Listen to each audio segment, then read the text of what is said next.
Bismillahirrahmanirrahim. Assalamualaikum warahmatullahi wabarakatuh. Terima kasih anak-anakku semua telah hadir hari ini. Kita bertemu dengan kelas 7B ya hari ini ya. Jangan lupa berdoa dan mengisi link absensi. Untuk selanjutnya materi kita hari ini adalah objek pengamatan IPA ya. Untuk awal yang akan kita pelajari hari ini adalah materi inti. Tapi sebelumnya Ibu Guru akan sampaikan apa saja kompetensi dasar dan tujuan dari pembelajaran ini. Kita masuk saja langsung ke kompetensi dasar ya. Apa sih yang menjadi kompetensi dasar yang ingin dicapai ya pada pembelajaran hari ini? Pembelajaran hari ini adalah menerapkan konsep pengukuran berbagai besaran yang ada pada diri sendiri, makhluk hidup lain, dan benda-benda di sekitar, serta pentingnya penggunaan satuan standar baku dalam pengukuran. Yang kedua itu menyajikan data hasil pengukuran dengan alat ukur yang sesuai pada diri sendiri, makhluk hidup, dan benda-benda yang ada di sekitar kita dengan menggunakan satuan tak baku dan satuan baku. Adapun tujuan pembelajaran kita, diharapkan kalian dengan pembelajaran dan menonton video dari Ibu Guru hari ini, kalian mampu untuk yang pertama mengamati atau membaca permasalahan serta menuliskan dan mempresentasikan penyelesaian masalah tentang materi objek pengamatan IPA dan pengamatannya di sekeliling kalian dengan penuh rasa ingin tahu, disiplin, percaya diri selama proses pembelajaran, dan bekerja sama dalam kelompok. Kita masuk ke materi inti ya. Setelah kalian mengisi daftar hadir, mohon perhatikan penjelasan dari Ibu Guru mengenai objek pengamatan IPA. Nah, apa itu objek pengamatan IPA? Ada yang tahu? Baiknya Ibu Guru langsung jelaskan saja ya. Ada yang bergerak-gerak itu, huruf yang bergerak di layar kalian. Nah, itu adalah 5 tahapan dalam penyelidikan IPA. Yang pertama itu mengamati, yang kedua menanyakan, yang ketiga mengeksplorasi, yang keempat mengasosiasi, kemudian mengkomunikasikannya. Dan selanjutnya Ibu Guru ingin bertanya kepada kalian, siapa yang sudah pernah mengukur dengan termometer atau dengan mengukur berat badan dengan tinggi badan? Pasti sudah pernah semua ya. Nah, yang sudah pernah mengukur termometer, berapa biasa suhunya? Kalau sudah di atas 37 derajat, oh itu berarti sudah dalam keadaan kalau di masa pandemi ini sudah terkena COVID mungkin ya. Tapi mudah-mudahan tidak anak-anakku sekalian.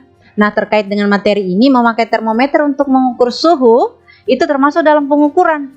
Demikian juga dengan kalian menggunakan timbangan untuk mengukur berat badan kalian. Nah, itu disebut dengan pengukuran. Kalau secara ilmiah, apa sih pengukurannya? Nah, Bu Guru akan jelaskan ya. Sesuai bisa dilihat di layar? Bisa dilihat di layar.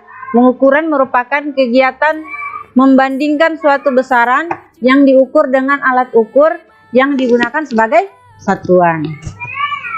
Ada istilah besaran dan satuan dalam pengukuran. Seperti di gambar, mungkin ada yang bertanya, apa itu satuan Bu Guru? Apa itu besaran? Mungkin Ibu Guru akan jelaskan. Dilihat ya di layar kalian semua. Besaran itu adalah segala sesuatu yang dapat diukur. Besaran secara umum dibagi menjadi 2. Yang pertama itu besaran pokok, yang kedua adalah besaran turunan. Di layar itu sudah terlihat bahwa besaran pokok sebenarnya ada 7, tapi tidak ditulis ya, tapi dilihat aja. Yang pertama panjang, masa, waktu, kuot arus listrik, suhu, jumlah zat, dan intensitas cahaya. Itu semua besaran pokok. Nah, yang kedua itu besaran turunan. Apa sih besaran turunan? Nah, besaran turunan itu adalah besaran yang diturunkan dari 7 besaran pokok yang tadi, yang panjang, masa, waktu, dan lain-lain itu. Kalau ternyata dia sudah dikalikan antara 2 besaran pokok, seperti kita ambil contoh antara panjang sama masa sudah dikalikan. Nah, dia tidak lagi termasuk besaran pokok. Dia sudah termasuk namanya besaran turunan. Kita ambil contoh deh yang termasuk besaran turunan. Luas. Kalau ingin mengukur luas ruangan kamar kalian, tempat kalian saat ini, itu harus ditahu dulu panjang ruangannya sama lebar ruangannya. Kalau sudah ditahu, baru bisa didapatkan luas. berarti dikalikan antara panjang dan lebar. Ada dua di situ, ada dua besaran yang dikalikan. Nah, dia termasuk karena sudah dua yang dikalikan ini, maka dia termasuk besaran turunan. Kalau contoh yang lain kita bisa ambil kalau kecepatan. Kecepatan itu termasuk besaran turunan. Kecepatan apa sih maksudnya Bu Guru? Kecepatan kalau kalian naik mobil. Kalau kalian naik mobil itu kadang cepat, kadang lambat. Kecepatan itu di dalam IPA bisa diukur. Bagaimana caranya mengukurnya? Mengukurnya kita harus tahu dulu jarak yang ditempuh sampai sebanyak apa. Waktu kita habiskan selama perjalanan itu berapa lama. Ketika dikalikan antara masa, waktu, dan panjang itu untuk mendapatkan kecepatan, sudah 3 besaran pokok yang dikalikan dalam kecepatan tadi. Sudah ada 3 variabel ya, sudah ada variabel masanya, sudah ada variabel panjangnya, dan sudah ada variabel waktunya. Karena ada 3 ini, makanya jadi dia dikatakanlah dia besaran turunan. Ibu Guru punya tips, berarti kita harus hafal dulu untuk besaran turunan, harus dihafal dulu apa yang termasuk besaran pokok. Nah, ada caranya. Bu Guru kasih di sini, ada di layar kalian. Yang biru-biru itu yang pa, ma, waktu, ku, su, ju, te, ce. Nah, itu adalah contoh besaran pokok. Kalau sudah dihafal itu yang biru-biru itu, maka berarti sudah hafal besaran pokoknya. Ketika kalian menyebut pak, berarti itu teringat adalah panjang. Kalau disebut mak, berarti teringat masa, waktu. Ku berarti kuat arus. Selanjutnya suhu, berarti sudah diingat berarti suhu. Ketika disingkat semua menjadi satu kata, paman, waktu, kusut, jutek. Nah, paman, waktu, kusut, jutek ini sudah sampai semua 7 besaran pokoknya. Pa-nya itu pa-nya itu panjang, ma-nya itu masa, waktu, terus kusut. Ku itu kuat arus, su itu suhu, jutek. Ju itu jumlah zat, dan tek adalah intensitas cahaya. Gampang kan untuk hafal besaran pokok? Nah, besaran pokok ini ada satuannya loh. Satuannya bukan hanya besaran pokok ya. Biar besaran turunan juga ada juga satuannya. Bagaimana dengan satuan Bu Guru? Berarti semua paman, waktu, kusut, jutek yang tadi yang disebutkan itu ada satuannya. Nah, di sini tentu saja anak-anak yang soleh dan solehah bisa dilihat di layarnya ya. Itu ada tulisan panjang diukur dengan meteran, satuannya adalah meter. Masa diukur dengan timbangan, satuannya adalah kilogram.